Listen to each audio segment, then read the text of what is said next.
जो नोट कर लेना चाहिए बीमा भारती जी को और राजद को इस क्षेत्र से। इंक्लूसिव का मतलब होता है समावेश, समावेश का मतलब होता है सभी को साथ लेकर चलना। तब पप्पू यादव को क्यों छोड़ दिए? इतना आसान होता तो हम भी, हमारी आवश्यकता यहाँ क्यों पड़ती, हम यहाँ क्यों आते सब कुछ छोड़ छाड़ कर। एक बात जान लीजिए, सबसे बड़ी बात मैं यही कहूँगा कि जब पटना से आप पूर्णिया आते हैं और रैली ग्राउंड पर जाते हैं तो आप एक गाना सुनते हैं कि आरजेडी अब की अकेले लड़तोगे।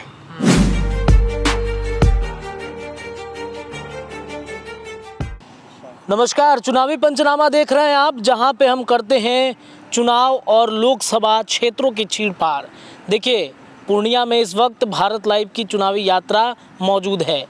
पूर्णिया में ई होम्स में इस वक्त हम लोग मौजूद हैं, उस ई होम्स में जिसने कई लोगों के घरों के सपनों को साकार किया है।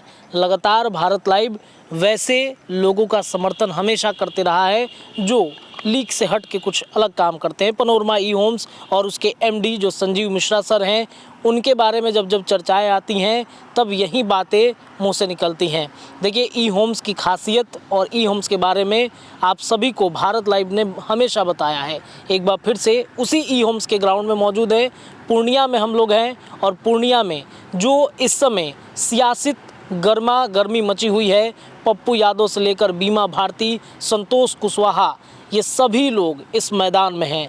तो आखिरकार क्या होने वाला है? तेजस्वी यादव आज बीमा भारती के नॉमिनेशन में पहुंचे हुए थे, पूरा गरज रहे थे, कई बातें उन्होंने कही, इशारों में कहीं ना कहीं बहुत सारे लोगों पर हमले भी किए। उन्होंने कहा कि वैसे वोटर पे ध्यान नहीं देना है जो अलग रह के बीजेपी का समर्थन कहीं ना कहीं कर देते हैं। आखिरकार क्या होने वाला है?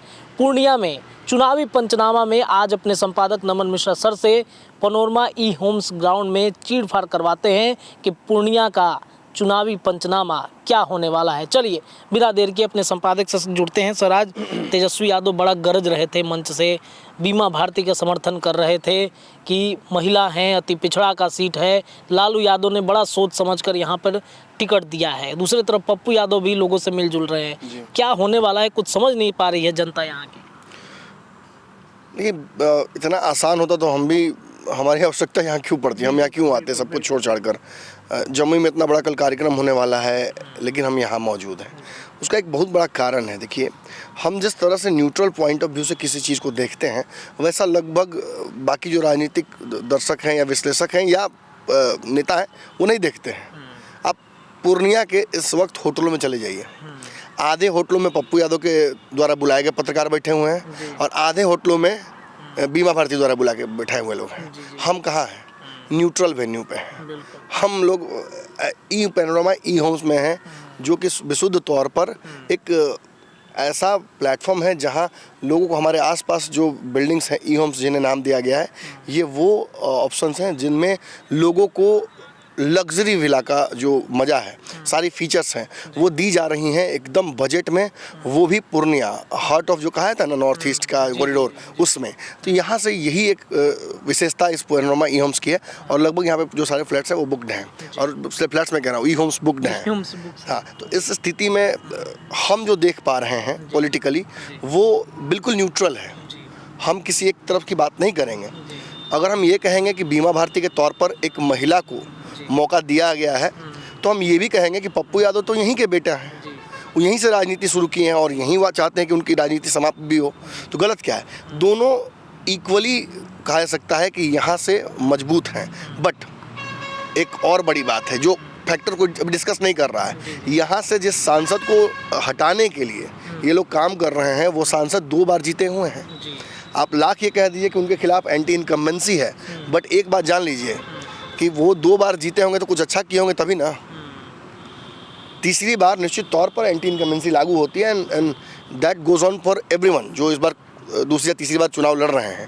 बट पूर्णिया में परिस्थितियाँ, यहाँ के जनता के बीच जो समीकरण जा रहे हैं, विकास के जो मुद्दे हैं, उन मुद्दों पर जब चर्चा हो रही है तो सभी यही कह रहे हैं कि पटना वाला नेता थोड़े मेरा काम करेगा, मेरा काम तो यहीं का लोग करेगा ना। और उस स्थिति में जातीय समीकरण किसके पक्ष में है, कौन सा गठबंधन ज़्यादा मजबूत है, किसके पास वोट बैंक का जो ताकत है वो बड़ा है। तो एक बात जान लीजिए, सबसे बड़ी बात मैं यही कहूँगा कि जब पटना से आप पूर्णिया आते हैं और रैली ग्राउंड पर जाते हैं तो आप एक गाना सुनते हैं कि आरजेडी अब की अकेले, कांग्रेस कहाँ गई? पूरे कार्यक्रम के दौरान 3 कांग्रेस का झंडा छोड़कर कोई नेता दिखा क्या आपको? कोरम पूरा करने के लिए कांग्रेस के नेताओं को मंच पर बिठा दिया गया था, लोकल नेताओं में से कुछ नेताओं को बिठा दिया गया था। सर एक बात ये थी, कल हमने जब बातचीत किया तो पूछा तो एक प्रदेश अध्यक्ष आ रहे हैं, अखिलेश सिंह आएंगे यहाँ पर, लेकिन यहाँ पे तो गैर मौजूदगी थी, वो थे ही नहीं यहाँ पे। देखिए, प्रदेश अध्यक्ष चाहते नहीं कि वो कॉन्फ्लिक्ट पप्पू यादव के साथ करें, बट वो तो हो चुका है ऑलरेडी। अब एक तरफ पप्पू यादव के साथ हमने कल देखा कि जब मैं इंटरव्यू उनका ले रहा था, आप थे उस वक्त वहाँ मौजूद, कांग्रेस के कितने नेता मौजूद थे? बहुत सारे नेता। पप्पू खुद कांग्रेस के नेता है, ये भी समझना होगा, लेकिन उनके आसपास सारे कांग्रेस के नेता थे। और दूसरी बात, आज के कार्यक्रम में देखिए, ये मैं बात बोलूँगा तो मुझे पता है कि इसका बहुत बड़ा विवाद होना है, लेकिन इन्हीं विवादों के लिए तो मैं जाना जाता हूँ। आज के कार्यक्रम में जदयू, राजद, भाजपा, इन सब का अपना अपना ओपिनियन है, लेकिन मैं एक पत्रकार के तौर पर, विश्लेषक के तौर पर बता दूं कि इतना तामझाम के बावजूद 5000 लोग भी भीड़ में का हिस्सा आज तेजस्वी यादव के भाषण सुनने के लिए नहीं बने। इतना तो पप्पू यादव सभाओं में जुटा रहे हैं, अपनी बिल्कुल जनसभाओं में जो कर रहे हैं वो उतना जुटा रहे। ये एक बहुत बड़ा होमवर्क है जो नोट कर लेना चाहिए बीमा भारती जी को और राजद को इस क्षेत्र से। पूरे बिहार में तेजस्वी यादव किसी भी क्षेत्र में नामांकन में नहीं गए किसी के। अर्चना रविदास मुंह ताकती रह गई, कोई बड़ा नेता तक नहीं पहुंचा। और दूसरी तरफ मंच पर आप मौजूद थे, आप बताइए कि कौन कौन था मंच? दूसरी तरफ पूरा मतलब एनडीए परिवार आ गया था, स्टार कास्ट आ गए थे। नीतीश छोड़कर सब मौजूद थे, और नीतीश नहीं थे तो 2 डिप्टी सीएम वहाँ पे थे, वहाँ पे बड़े बड़े नेता वहाँ मौजूद थे जदयू के।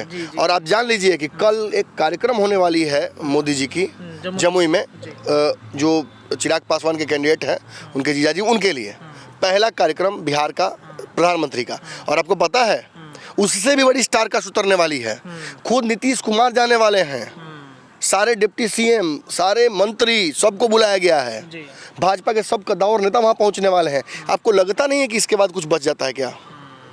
जातीय समीकरण उनके पक्ष में है, बराबर की लड़ाई जातीय समीकरण बता रही है, ठीक है, तो 19-20 चल रहा है, लेकिन लोकसभा है तो आप समझ रहे हैं कि एक व्यापक वोट बैंक भागता है केंद्र की तरफ, बिल्कुल। तो ये तो कांग्रेस या भाजपा, तो निश्चित तौर पर भाजपा इस वक्त फेवरेबल कंडीशंस में काम कर रही है, तो उसको राम मंदिर का हो या और अन्य बातें हो, उसको एक फ़ायदा मिल रहा है उसका। लेकिन अगर मंच पर इतने बड़े दिग्गज भाजपा की तरफ से होंगे और दूसरी तरफ मुंह ताकती रहेंगे अर्चना रविदास, तो आप मुझे बताइए कि एक बच्चे को हॉर्लिक्स पिला रहे हैं और दूसरे को सादा खाना भी मुहैया नहीं करा रहे हैं, तो कौन पहलवान बनेगा? मतलब तेजस्वी यादव का ये भी तो प्लान हो सकता है सर कि कुछ टारगेटेड लोकसभा क्षेत्रों में हम जाएंगे। बड़ा बढ़िया बात आप बोल दी है, क्योंकि एक आदमी कल हमको मिले थे राजद के, और उन्होंने कहा कि हम 24 की लड़ाई थोड़ी लड़ने आए हैं, हम 25 की लड़ाई लड़ने आए हैं। देख लीजिए, जब टारगेट ही आपका 24 का चुनाव नहीं है तो आप 24 में कर क्या रहे हैं? कांग्रेस को कमज़ोर है, पप्पू यादव का यहाँ पेच फंसाकर, औरंगाबाद में निखिल कुमार का पेच फंसाकर, सासाराम में पेच फंसाकर, पटना साहिब में पेच फंसाकर, यही ना कर रहे हैं आप? बेगूसराय में पेच फंसाकर कांग्रेस ने अपने स्टार प्रचारकों की लिस्ट जारी कर दी, कांग्रेस अपने प्रत्याशियों की लिस्ट फूक फूक के कदम रख रही है, लेकिन कांग्रेस को सबसे ज़्यादा डर जानते किससे है? राजद से। बिल्कुल, कि कहीं राजद खेल ना बिगाड़ दे, राजद ऐसे परिस्थितियाँ उत्पन्न न कर दे जिसकी वजह से हमारा प्रत्याशी लड़ाई में जाने से पहले ही हार जाए। आप देखिए कि कांग्रेस के कई प्रत्याशी बागी होने की तैयारी में हैं, और कांग्रेस की स्थिति देखिए कि 2 सांसद लेकर भी आई तो दूसरी पार्टी से, भाजपा से। तो क्या कांग्रेस के प्रत्याशी या कांग्रेस के पार्टी के कैडर में किसी में क्षमता नहीं थी लोकसभा लड़ने की क्या? लोग क्रिटिसाइज कर रहे हैं कि चिराग पासवान ने उठा कर ला दिया जदयू से एक मंत्री की बेटी को।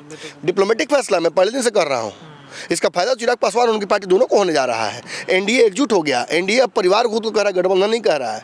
जितना दिन भी ये गठबंधन चले परिवार की तरह, आप जान लीजिए कि एनडीए बिहार में मजबूत ही होगा और रिजल्ट्स उनके पक्ष में ही आएंगे। और खुदा न खास्ता अगर 25 तक, उनके लिए खुदा न खास्ता, हमारे लिए नहीं, 25 तक अगर ये गठबंधन रह गया परिवार एनडीए का, तो तेजस्वी यादव 25 के सपने को भी भूल ही जाए। लड़ाई बहुत टफ देंगे, क्योंकि राजद का कैडर बहुत मजबूत है तेजस्वी के पीछे। लेकिन आज मंच पर आप ईमानदारी से बताइए, आप वहाँ मौजूद थे, क्या राजद के लोग थे? मैं आपको खुल के बोल रहा हूँ, बीमा भारती 1-2 बार नहीं जीती हैं। बीमा भारती अकेले यहाँ की विधायिका हैं जो कई बार चुनाव जीती हैं, और कभी जदयू से, कभी राजद से, कभी अन्य पार्टियों से जीती रही हैं, लेकिन अपने दम पर जीतती हैं ना। और आज रात से सुबह तक हम देख रहे हैं यही बात कि उनके लोग लगातार मैनेजमेंट में लगे हुए हैं। बीमा भारती के समर्थक ये थे। बीमा भारती की भीड़ थी, तेजस्वी की भीड़ कहाँ थी? ये सवाल पूछना पड़ता है एक पत्रकार के तौर पर, और इसीलिए हम बदनाम भी हैं कि सवाल काहे पूछते हैं आप। आपने देखा कि लिमिटेड लोग, और वो भी मतलब मंच पर भाषण इधर चल रहा है और लोग हेलीकॉप्टर देख रहे हैं। आप देखे ना वो भी देखा आपने? बिल्कुल। सारी तस्वीरें हमारे पास हैं। बिल्कुल सर। जितना मंच पर भाषण नहीं सुन रहे उससे ज़्यादा लोग हेलीकॉप्टर देखने की। वो तस्वीर हम चाहेंगे कि जरा स्क्रीन पे चला भी दिया जाए, जो स्क्रीन पे हमने तस्वीरें कैमरे में कैद की हैं, क्योंकि बेहद अद्भुत तस्वीरें थी वहाँ की। तेजस्वी से ज़्यादा हेलीकॉप्टर पे ध्यान झटका तो इस बात से लगा मुझे कि जब हम गए पूछने राजद के भीड़ से कि कौन जीत रहा है, कौन हार रहा है, कैसा कार्यक्रम है, तो ज़्यादातर लोग उसमें से उठ के खड़े हो गए कि हम पप्पू यादव के लिए आए हैं। अरे तो बीमा भारती के कार्यक्रम पप्पू यादव के समर्थक कैसे आ गए? कांग्रेस के लोग, जो कांग्रेस यहाँ आज तक हिम्मत नहीं कर पाई, कांग्रेस कभी यहाँ से चुनाव मजबूती से नहीं लड़ पाई, उस कांग्रेस को एक मौका मिला था पप्पू यादव के तहत। देखिए अपनी पार्टी विलय करके पप्पू यादव भी कोई मैंने दाने पुण्य करने का राजनीति में कसम नहीं खाए हुए हैं। वो साफ बोल रहे हैं। कल भी मेरे इंटरव्यू उन्होंने कहा, बड़ी नोकझोंक मेरी उनकी हुई, उसमें साफ तौर पर उन्होंने कहा कि हम भी कोई दान पुण्य करने तो आए नहीं राजनीति में, मैं यहाँ से लड़ूंगा, यहाँ ये मेरी सीट है। ये बात मैंने बहुत पहले सबको बता दी थी, तो फिर ज़बरदस्ती पेच फंसाने की जरूरत क्या है? पप्पू यादव बार बार कह रहे हैं कि लालू यादव मेरे पिता तुल्य हैं, वो बार बार कह रहे हैं कांग्रेस मेरी अपनी है, राहुल गांधी अच्छा फैसला करेंगे। इन इलाकों में राहुल गांधी घूम कर गए हैं। आप मुझे बताइए कि दूसरी बार राहुल गांधी क्या आने लायक रहेंगे इस क्षेत्र में? बिल्कुल नहीं। बिल्कुल। अगर वो आएंगे तो यहाँ की जनता क्या पूछेगी कि पिछली बार आप आए थे तो इस सीट को आपने कहा था कि हमें मजबूत कीजिए, आपने तो अंतिम समय में बुला के जदयू के व्यक्ति को टिकट दे दिया, और आपने अपने दम पर टिकट नहीं लिया, कांग्रेस के प्रत्याशी को आपने टिकट नहीं दिया। पप्पू सिंह इस लड़ाई से जानबूझ कर हट गए हैं। पप्पू सिंह ने बहुत स्मार्ट फैसला लिया है। हालांकि मुझे पता था, उन्होंने एक बार फ्लाइट में बैठ हुआ था तो कहा था कि जन स्वराज के लहर में हम जाएंगे, तो पहले देखे कि यह पहली टिकट लड़ा हुआ है।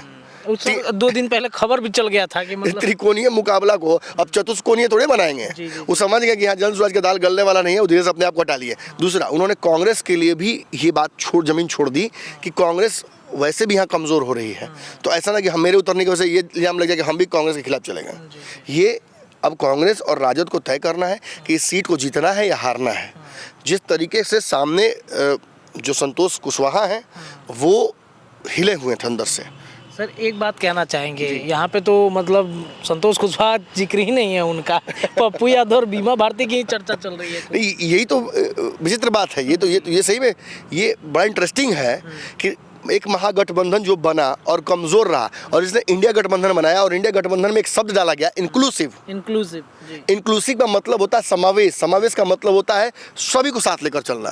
तो पप्पू यादव को क्यों छोड़ दिए? इन क्षेत्रों में ओवैसी का एक बड़ा वोट बैंक है, उसको क्यों छोड़ दिए? और नीतीश बड़े प्यारे हैं, नीतीश कुमार ने तो दिखा दी औकात आप लोगों को। नीतीश को 17 सीट दे देंगे, कांग्रेस को 7 सीट भी नहीं देंगे। ये क्या साबित करता है? देखिए रत्नेश, हम बहुत परिपक्व है राजनीति में, दर्शक हमारे परिपक्व है राजनीति में, वो अच्छे से जान रहे हैं कि at the cost of losing this seat, even इस पर भी आरजेडी पप्पू को एक्सेप्ट करने के लिए तैयार नहीं है। दैट मीन्स कि पप्पू यादव से कोई व्यक्तिगत दुश्मनी है। उस दिन जाकर मुलाकात करके पप्पू यादव आए, कुछ राजनीति उनकी भी कमज़ोर होगी, बार बार उन्हें अलग अलग दराजों देना पड़ जाता है। पार्टी जब विलय कर लिए, अपनी सारी ईमानदारी जब कांग्रेस में दे दी, तो आखिर ऐसा क्या हुआ? कौन उनका विरोधी है कांग्रेस में जो इतनी पैरवी कर भी नहीं कर पाया, या इस पैरवी को भी रोक देता है कि एक टिकट एक सीट जो मजबूत सीट हो सकती थी पूर्णिया, जिसकी विनेबिलिटी बहुत हाई थी। हमारे सर्वे में भी हमने लगभग 6 महीने साल में पहले सर्वे किया था, हैट्रिक नहीं लग रहा था। अब जबरदस्ती उनको दिया जा रहा है थाली में परोस कर कि संतोष कुशवाहा जी आप तीसरा बार हैट्रिक ले ही लीजिए। मैंने बॉलर अच्छा बॉलिंग करे ना करे, लेकिन आप विकेट छोड़ दीजिए कि सीधा विकेट उड़ा दिया जाए, हैट्रिक बॉलर का हो जाए। तो यही परिस्थिति कहीं ना कहीं पूर्णिया की है।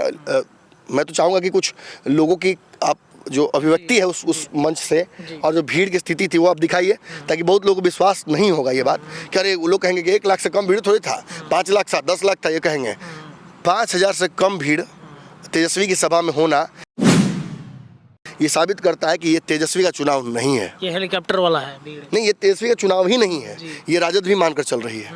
चलिए दर्शकों, कुछ लोगों से हमने बातचीत भी की है। आपने देखा सुबह ही हमने अब खबर दिखाया था कि वहाँ पर पप्पू यादव के भी समर्थक पहुँच गए थे और वहाँ पर कहीं ना कहीं पप्पू यादव को एक्सेप्ट करने की बात कह रहे थे। महागठबंधन की तरफ से उन्हें लाने की कोशिश लगातार की जा रही थी। उस तस्वीर के साथ हम आपको आज के इस चुनावी पंचनामा पर छोड़े चलते हैं, लेकिन ऐसे ही हमारी यात्राएं लगातार जारी है। हम अपने संपादक के साथ अलग अलग लोकसभा क्षेत्रों में जाएंगे और वहां के चुनावी चीड़फाड़ करते रहेंगे। देखते रहिए चुनावी पंचनामा। धन्यवाद। भैया जब कोरोना है तो पप्पू यादव भैया पूर्णिया का सांसद किसी में कहा गया था पप्पू यादव संपन्न होने जा रहा है हमारे पार्टी का सामान्यतः आज के जिंदाबाद पप्पू यादव का जिंदाबाद करें, लालू का हम लोगों को पूर्णिया से पप्पू यादव भी चाहिए, राहुल गांधी जिंदाबाद, अब तो पप्पू यादव जिंदाबाद, कैंडिडेट हमको पप्पू यादव चाहिए। एक तरफ लालू यादव जिंदाबाद, पप्पू यादव जिंदाबाद, फिर भी जी हाँ, हम गठबंधन के पक्ष में हैं, लेकिन हमको पूर्णिया से पप्पू यादव चाहिए। क्या हो गया भाई, अचानक से क्यों आप लोग पप्पू यादव का नारा लगा? पप्पू यादव हमारा कोई विपक्ष है ही नहीं, उससे हमारा कोई लड़ाई नहीं है। एकजुट है एकदम पूरा राष्ट्रीय जनता दल महागठबंधन जिंदाबाद।